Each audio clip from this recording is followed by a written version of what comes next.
tapi sebelumnya saya minta perjanjian ya. Saya terakhir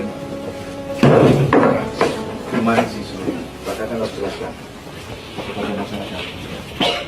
Sosok AKBP Yuda Pranata menjabat Kapolres Nagekeo Polda Nusa Tenggara Timur tengah viral.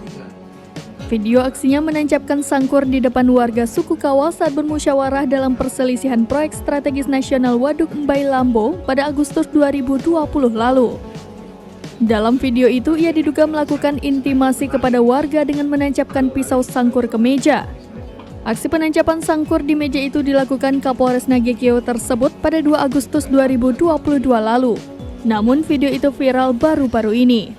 Kejadian itu turut disaksikan oleh sejumlah warga suku Kawa dan beberapa tokoh masyarakat. Kini, Kapolres yang baru menjabat selama 15 bulan itu pun dilaporkan ke Propam Mabes Polri.